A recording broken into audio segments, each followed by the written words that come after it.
Metaescritura de la Shoah con Javier Fernández Aparicio. Ya se pueden imaginar lo contentos que estamos aquí en Radio Sefarad porque vuelve Javier Fernández Aparicio con su Metaescritura de la Shoah. Hola, Javi. Hola Raquel, lo mismo estoy yo de contento, es decir, mucho por estar otra vez con vosotros en Radio Sefarad, particularmente contigo, para hablar de libros, que es lo que nos encanta, o sea, Sí. ¿qué más puedo pedir? Totalmente. Tiempo, ¿no? Pero muchas veces las cosas del trabajo y esto hacen que sea posible cuando sea posible. Bueno, pues Javier Fernández Aparicio, entre muchas otras cosas, es el autor del libro que deberían ya haber leído y si no, se lo recomendamos, Letras culpables, uno de los responsables del Club de Lecturas del Holocausto, bibliotecario, podríamos seguir, pero no tenemos mucho tiempo. Estamos deseando hablarles de ese premio Nobel concedido a Laszlo Krasznaorkai. Qué difícil. Muy difícil, sí. Y Javi, tú nos vas a ofrecer claves de lectura y vamos a hablar, por supuesto, sobre sus orígenes judíos, los orígenes judíos de su padre. Sí, efectivamente, un tema poco conocido y de hecho que han sacado relativamente pocos medios, que no es muy visible en su literatura, pero que ahí están, ¿no? Pues efectivamente, hoy vamos a hablar de Laszlo Krasznaorkai, un nombre pues prácticamente impronunciable, de eso lo que estamos que yo fuera, ¿no? Ahí no ha sido muy recalcado en los medios este Nobel, yo sencillamente creo que es por el nombre, ¿no? Pero bueno. Hay que decir que yo, reconozco que yo no me he leído toda su obra. De hecho, al español hay publicado, creo que son 9 libros. Yo sí que me he leído un par de ellos. Tengo, curiosamente, ahora por razones profesionales, otro par aquí en casa para leerlo, porque bueno, me seduce sobre todo su visión en este caso de Japón, pero vamos a hablar de él, ¿no? De sus textos más representativos, de la crítica sobre todo que hay hacia sus temas y a esta alusión a su origen judío por parte de su padre. Mucha gente no conoce, por supuesto, sus libros, pero tampoco sabemos mucho del autor. ¿Qué nos quieres contar acerca del flamante premio Nobel? Pues un pequeño bosquejo biográfico, ¿no? ¿Quién es Laszlo Krasznaorkai?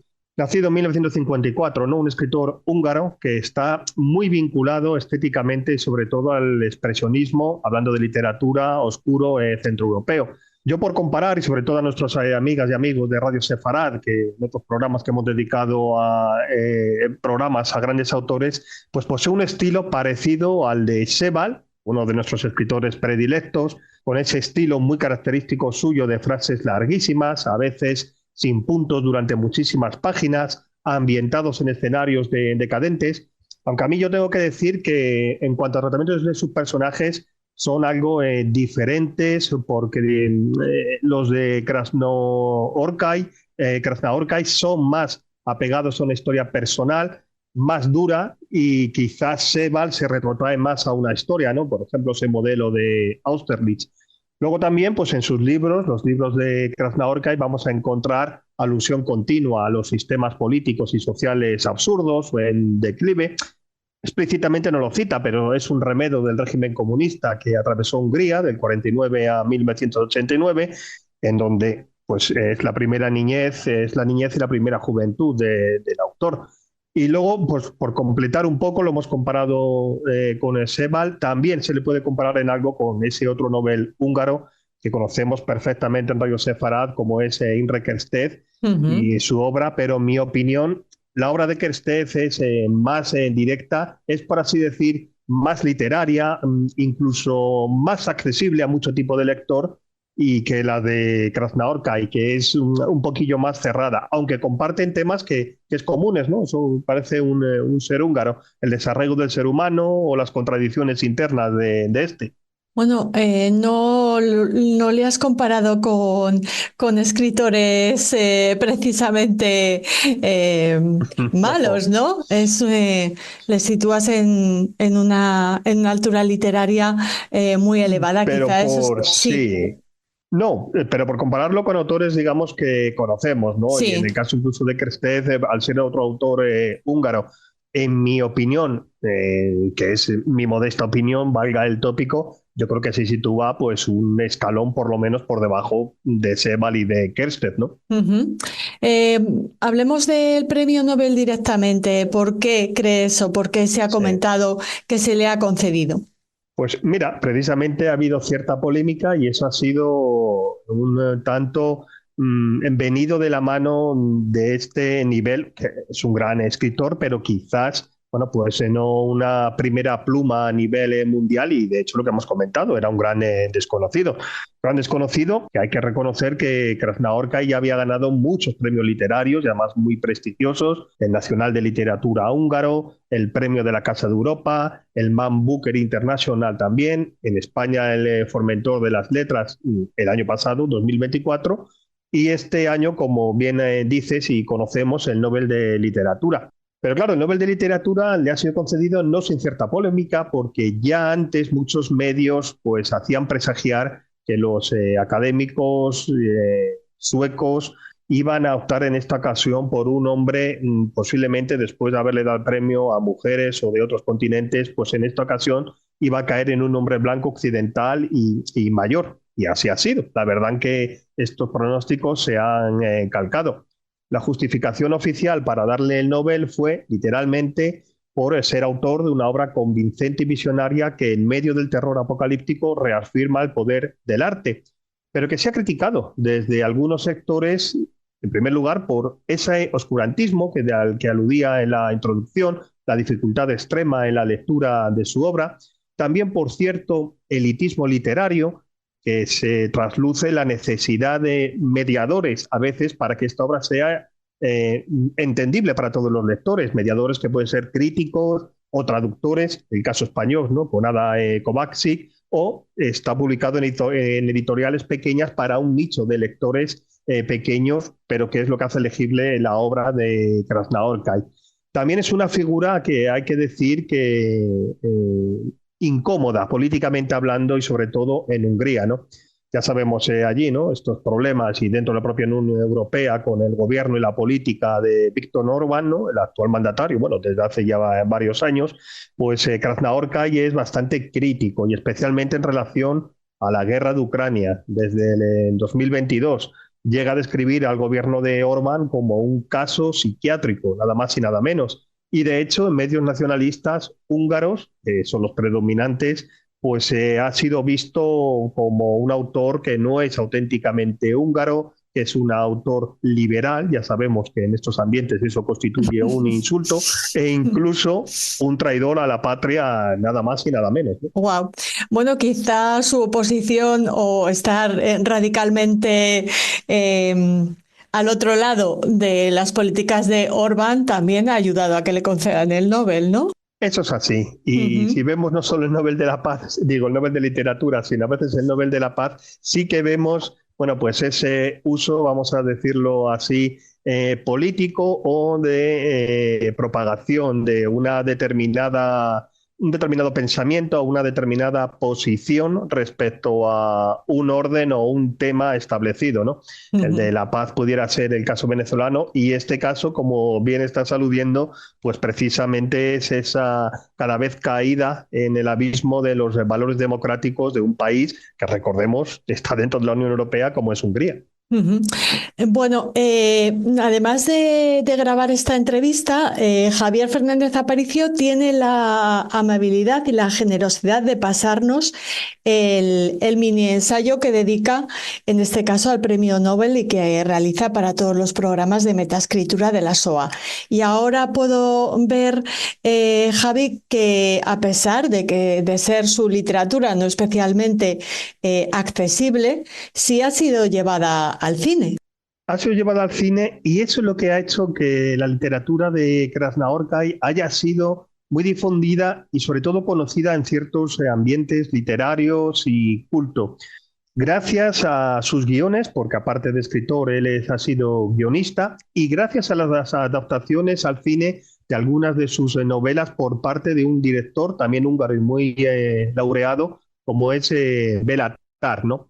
De hecho, el reconocimiento de Krasznaorkai no se puede entender sin esta relación con la gran pantalla.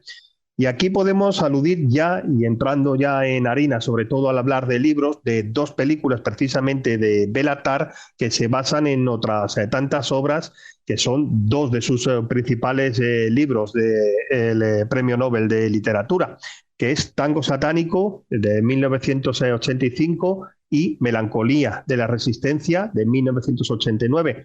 Ambas además están disponibles al español en la editorial Acantilado y gracias a la traducción de Adam Kovacs, que además hace unas introducciones y unas explicaciones fenomenales, ¿no? Él es un gran apasionado, como sabemos, de la literatura húngara, también ha sido traductor de Imre Kertész, ya que hemos aludido a él. Y bueno, pues a quien le interese, hay entrevistas a Adam Kovacs que nos explica perfectamente esta literatura.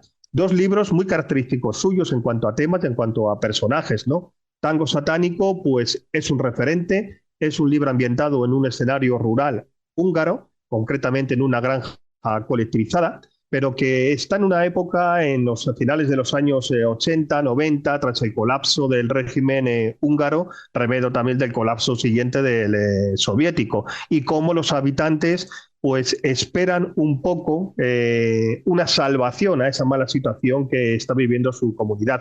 Se titula, de hecho, Tango Satánico, porque es una novela dividida en pasos de baile hacia adelante y hacia atrás, como en el tango, pasos que son hacia la esperanza o hacia la miseria. Pues bien, en 1985 Béla Tarr intentó ya rodar una película sobre este libro, pero el régimen político de entonces húngaro le hizo imposible hasta que lo consiguió en el 94. Pero a quien le interesa hay que decir que se prepare un buen sofá y varias raciones de palomitas porque es una película monumental de más de 7 horas, nada más y nada menos, ¿no? Wow. Este Tango Satánico. Sí, es muy larga. Y luego Melancolía de la Resistencia, esta otra película también de Béla Tarr, basada en una novela de Krasznaorkai, pues trata un tema parecido, pero esta vez es un pequeño pueblo húngaro contra la ocupación nazi, otro totalitarismo durante la Segunda Guerra Mundial. Y cómo la resistencia, reflexiona el autor, pues puede ser enfrentada desde distintos enfoques, ¿no? Ya sea desde la resistencia armada por parte de unos o los esfuerzos por preservar sencillamente la cultura local e idiosincrasia local sin entrar en la violencia por parte de otros, ¿no? Esa balanza muy interesante que plantea esta novela, Melancolía de la Resistencia. Pues muchísimas gracias por presentarnos este libro. Hablamos de uno de los temas que en Radio Sefarad, claro, nos llama especialmente la atención y es bueno, el origen judío del padre del autor, y esa pregunta que te lanzamos a ti, que lanzamos al cielo, de por qué el abuelo decidió cambiarse el apellido a uno tan difícil de pronunciar. Pues mira, es una pregunta que acabas de realizar y realmente, efectivamente, ¿por qué le dio por un apellido tan difícil de pronunciar cuando en Hungría hay otros apellidos que son más sencillos? Bueno, esto es un poco de una forma jocosa, ¿no? Lo que sí es cierto es que de fondo vamos a ver pues una historia de antisemitismo y sobre todo de miedo a que fuera descubierta la verdadera identidad judía de esta familia, ¿no? Ha sido un tema, el de la identidad judía de Krasznaorkai, que han sacado medios. No lo ha sacado él lo ha reconocido, pero lo han sacado medios. Concretamente, por ejemplo, una vez que le han dado el Premio Nobel de Literatura, hay un reportaje muy bueno de Haaretz en Israel acerca de esta cuestión, de por qué Krasznaorkai, bueno, pues no alude también a esta identidad. No alude y no se refleja en su obra, al menos de forma explícita. Y vamos a contar un poco la historia, ¿no? El padre de Krasznaorkai, Georgi Krasznaorkai, pues tenía raíces judías, pero las ocultó durante décadas. De hecho, Laszlo, el autor, ha declarado que supo de esta herencia alrededor de sus 11 años, cuando el padre se lo reveló. ¿Pero por qué este secretismo? Esto no se sabe muy bien, pero según manifestaciones del propio escritor, pues se debió al contexto húngaro del entonces, de los años 60, como digo, con una fuerte carga de antisemitismo, de persecución y la necesidad de encubrir la identidad judía y lo que había ocurrido durante el Holocausto, que ya sabemos que fue terrible para los judíos húngaros. Después también, investigando, él supo que fue el abuelo el que cambió el apellido original, no el padre. El apellido original precisamente es Corín. Corín es un término, un concepto relacionado con la luz en hebreo, y es curiosamente el nombre del protagonista de una de las novelas de Krasna-Orkai citada, la que hemos citado, no una de las que hemos citado, pero de las que sí van a poder tener una breve reseña, que es Guerra y Guerra, ¿no? Este personaje se llama Corín. Pues Corín fue cambiado el apellido original por Krasna-Orkai en 1931 ya, para tratar de pasar desapercibido. Pero digamos, y hay que enfatizar que Laszlo Krasna-Orkai no se identifica como judío, aunque reconoce que esta herencia es parte de su biografía, que puede aparecer indirectamente como contexto en su obra literaria, sobre todo al hablar de la ruina moral, de la memoria, del tema de la decadencia colectiva, temas que pueden resonar con la experiencia del Holocausto y del antisemitismo, aunque insistimos que él desde luego nunca lo ha articulado en un personaje concreto o en un tema, por así decir, judío en una obra dada. No, es siempre otro tipo de ambientes, otro tipo de personajes y bueno, pues esta identidad judía queda un poco diluida, pero es una identidad que pertenece totalmente a los genes y a la persona de Laszlo Krasna-Orkai. Terminas de manera muy bonita tu ensayo. Dices, quizá la obsesión del archivero Corín, el mismo apellido, el apellido original de su obra Guerra y Guerra, con la preservación de un manuscrito, sea la obsesión por la memoria que podría tener resonancias con lo que significa ser judío en Europa del Este tras el Holocausto. Pues es que es así, ¿no? Un nombre que él escoge de su propio apellido, de la familia paterna, y de un libro en el cual, vuelvo a repetir, no tiene nada que ver con un tema propiamente judío, con un personaje propiamente judío, pero sí es verdad que esta obsesión por la memoria que denota en esta novela Guerra y Guerra, pues sí que puede tener una resonancia de preservar esa memoria de lo que fue, de la grandeza de lo que fue esta cultura judía en la Europa de antes de la Segunda Guerra Mundial y la desgracia de lo que ocurrió en el Holocausto y los tiempos posteriores, ¿no? Pues Javier Fernández Aparicio, te agradecemos muchísimo este acercamiento brillante a la figura del Premio Nobel de este año, y te esperamos como siempre en tu programa cuando quieras, cuando puedas, que sabemos que estás muy ocupado. Muchas gracias. Pues muchísimas gracias, y de verdad que el agradecimiento es mío doble por tener este espacio para poder hablar contigo tan magníficamente de libros y autores como hacemos. Esperamos que de una forma pues cada vez con menos tiempo entre programa y programa. Hasta el próximo, muchas gracias. Hasta el próximo, gracias.